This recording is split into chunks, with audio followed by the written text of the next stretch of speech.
शिवम त्यागी फिर ये आरोप क्यों लगाती है बीजेपी की पश्चिम बंगाल में टीएमसी ने बांग्लादेशी घुसपैठियों को बहुत ज्यादा शह दे रखी है। रोहिंग्याओं का मुद्दा बढ़ चढ़कर बीजेपी उठा रही है चुनाव में।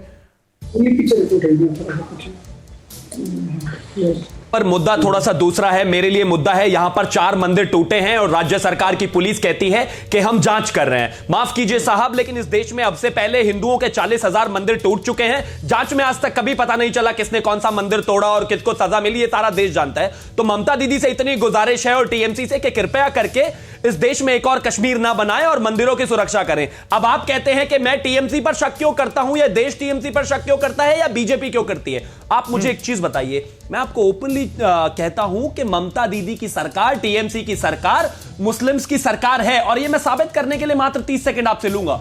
ममता दीदी की सरकार में 56,000 इमाम और अजान देने वालों को सैलरी दी जाती है। पूछिए इनसे कि 56 पुजारियों को कोई 56 रुपए भी मिलते हैं क्या? 2011 का ममता दीदी का मैनिफेस्टो उठाकर देख लीजिए, जिसमें साफ साफ उन्होंने लिखा था कि मैं इमामों को और जो अजान देते हैं उनको सैलरी देंगे। सुन लीजिए, अब आप सुन लीजिए, तब पैनिक मत कीजिए, मैं साबित करता हूं आपको। आप मुझे और बताइए, आप मुझे एक चीज और बता दीजिए, किसकी जिम्मेदारी है कि वहां पर मंदिर टूटा है? कब कार्रवाई करेंगे आप? और ये होता है लगातार। कृपया करके ये माइनॉरिटी अपीसमेंट करना बंद कर दीजिए और बताइए इस चीज का।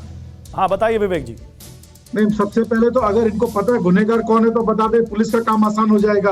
अगर जांच पड़ताल किए बिना पुलिस का किसी भी निर्दोष बेगुनाह को उठा के पकड़ कर अंदर कर दे, मतलब ये क्या चाहते हैं? कानून व्यवस्था चले, कानून एक पद्धति से चले। जांच कैसे, आप कैसे जांच पड़ताल करेंगे जब स्टेट की मुखिया जय श्री राम कहने पर लोगों को जेल करा सकती हैं? तो जांच होगी कैसे? अरे ममता दीदी ने जय श्री राम कहने वाले लोगों को जेल में डाल दिया था। आपको लगता है वो जांच करेंगी? आपको लगता है ममता दीदी की पुलिस जांच करेगी? जो चीफ मिनिस्टर खुद जय श्री राम कहने पर लोगों को जेल डाल दे। अरे कमाल की बात है। एक काम करिए, गूगल कर लीजिए। ठीक है, मैं झूठ बोल रहा हूं, मैंने मान लिया, मैं झूठ बोल रहा हूं। आप गूगल कर लीजिए उस वीडियो को, गूगल कर लीजिए उस वीडियो को। मतलब नेशनल टेलीविजन पर बैठकर झूठ बोलने की आवश्यकता थोड़ी है। ओम प्रकाश जी हमारे साथ हैं। एक मिनट शिवम, एक मिनट विवेक, एक मिनट विवेक, एक सवाल का जवाब दीजिए, फिर ओम प्रकाश जी के पास जाऊंगा। विवेक, ऐसा लगता है कि पश्चिम बंगाल में लॉ एंड ऑर्डर की सिचुएशन उतनी कंट्रोल में नहीं है। पॉलिटिकल वायलेंस की खबरें आती हैं। हावड़ा में अभी कल क्या हुआ आपको मालूम है?